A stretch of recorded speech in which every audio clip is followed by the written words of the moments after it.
Olá, meus amigos, paz seja convosco. Eu sou o Diogo Ferreira e este é o canal Devorando as Escrituras, sempre com uma mensagem do coração de Deus para você.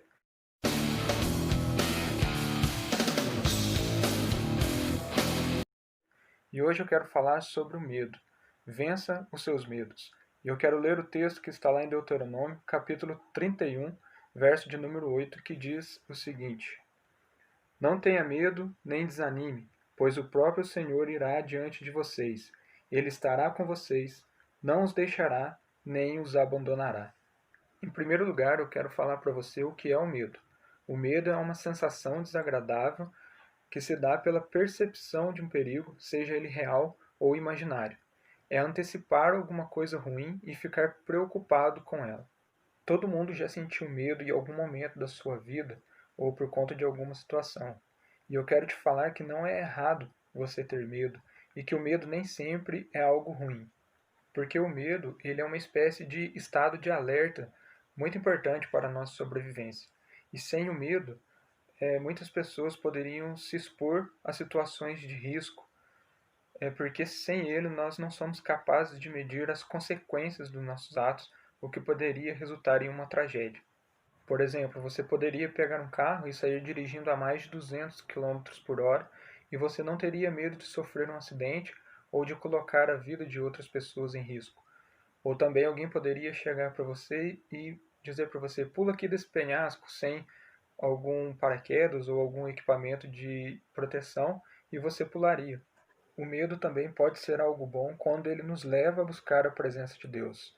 Às vezes o medo é muito e a situação foge ao nosso controle e nos leva a confiar mais em Deus e a nos lembrarmos que sem Ele nós estamos perdidos e que o Senhor sim está no controle de tudo. Eu não sei se você sabe, mas na Bíblia nós encontramos 365 vezes as palavras não temas. Curiosamente, uma para cada dia do ano, para que você se lembre que Deus está conosco todos os dias. Agora, quando que o medo passa a se tornar algo ruim? Quando ele nos paralisa. Ele tira o nosso poder de reação e de decisão. O medo ele paralisa a nossa fé, porque ele é o microscópio que aumenta o perigo. Às vezes o perigo é mínimo e você enxerga ele enorme. O medo é ruim quando nos leva a más decisões. O medo ele pode distorcer a realidade. Às vezes a pessoa toma uma decisão errada porque ela está pensando apenas no medo que sente e não naquilo que vai ser melhor. O medo também é ruim quando ele causa desespero. Ao invés de buscarmos a presença de Deus, acabamos nos esquecendo dele. Seria como chegar até Deus e dizer: Me desculpe, mas esse problema é grande demais para o Senhor e seu poder e sua glória não são suficientes para vencê-lo. E por isso eu prefiro desistir. E há duas principais coisas que geram medo em nossas vidas. A primeira delas são nossas experiências ruins. Por exemplo, você bate o carro ou sofre algum acidente, depois você tem medo de voltar a dirigir, ou quando você passa por aquele local e você fica se lembrando, olha, 20, 30 anos atrás sofri um acidente neste lugar, e você não consegue se esquecer daquilo. Ou às vezes também quando você sofre um assalto e depois você fica com medo de sair da sua casa porque você pensa que vai ser assaltado de novo. Ou quando você passa por alguma coisa no seu relacionamento, seja ele namoro, casamento, ou até um relacionamento de amizade, onde você sofre uma decepção e depois você fica com medo de se relacionar com outras pessoas porque tem medo de ser decepcionado de novo. Até mesmo uma enfermidade, às vezes você vence aí, quem sabe, um câncer, mas depois você sempre fica com medo daquilo poder voltar de novo e qualquer dor que você sente, você já pensa que é o câncer que está voltando. E a segunda coisa que gera medo em nossas vidas é uma experiência ruim de outra pessoa.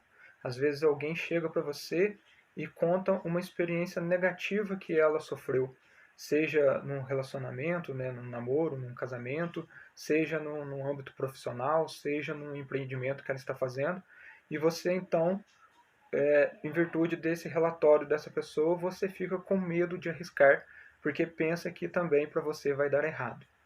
Não é porque não deu certo para outra pessoa que não vai dar certo para você. mas para isso você tem que crer, você tem que ter fé.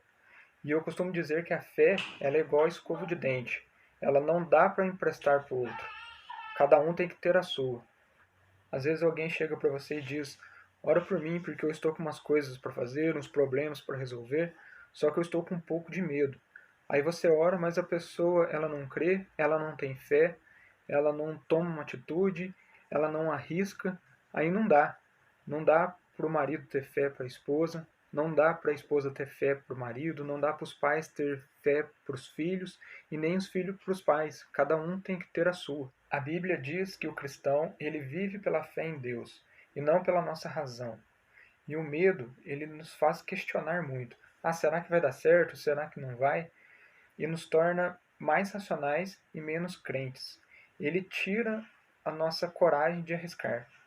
E uma passagem das Escrituras que relata muito bem o que eu quero passar para vocês com esse vídeo de hoje é o que está lá em Números, capítulo 13, do verso 25 ao 33, quando Moisés, obedecendo às ordens de Deus, ele envia 12 homens para espionar a terra de Canaã. E depois de alguns dias, aqueles homens voltam e 10 deles têm um relatório muito negativo. Ao verem Canaã fechada com grandes muralhas e com um povo muito forte, aqueles 10 homens eles ficaram com muito medos e ainda acabaram contaminando o restante do povo. Eles ficaram apavorados só de imaginar a hipótese de ter que enfrentar aqueles adversários. Os israelitas eles olharam apenas para o tamanho do oponente e esqueceram do tamanho do Deus que havia prometido que lhes daria aquela terra. O fruto do medo foi tão negativo que eles chegaram a pensar que teria sido melhor ficar na terra do Egito, onde eles eram escravos. Porém, teve um homem que calou todos aqueles medrosos. Olha o que diz lá em Números, capítulo 13, verso 30. Caleb tentou acalmar o povo que estava diante de Moisés. Vamos partir agora mesmo para tomar a terra, disse ele. Com certeza podemos conquistá-la. No momento que todos estavam reclamando e chorando, Caleb ele não se esqueceu do tamanho do Deus que ele servia. Ele sabia que o Senhor não volta atrás com as suas promessas. Agora eu te pergunto, será que Caleb ele não sentiu medo? É claro que ele sentiu, mas só que ele teve fé no seguinte: aos nossos olhos eles podem ser mais grandes, mais fortes do que nós, ter armas e um treinamento militar melhor, mas eles não têm o mais importante, que é a presença de Deus com eles. Caleb ele preferiu ser guiado por Deus, pela sua fé e não pelo medo. Então, quando você se encontrar em alguma situação que você sente medo, você tem duas opções: ou agir como aqueles 10 espias que deixaram ser dominados pelo medo e não confiaram que o Senhor tinha poder suficiente para vencer o inimigo, ou você pode agir como Caleb, que mesmo com medo do tamanho do inimigo, você não deixará que esse sentimento te domine. Pelo contrário, não existem muralhas nem gigantes que não possam ser destruídos por um Deus que é todo-poderoso. Na Bíblia você encontra muitos outros exemplos de pessoas fracas, medrosas e sem capacidade alguma de vencer, mas que só pelo fato de elas seguirem em frente e confiarem em Deus, elas alcançaram a sua vitória. Por isso, mesmo que você não saiba como Deus vai agir na sua vida, continue crendo e não tenha medo, porque Ele nunca te abandonará. Se esse vídeo te abençoou, vou te pedir que você se inscreva no canal, deixe seu like, seu comentário, compartilhe com todo mundo que você conhece e que Deus abençoe você e até o próximo vídeo.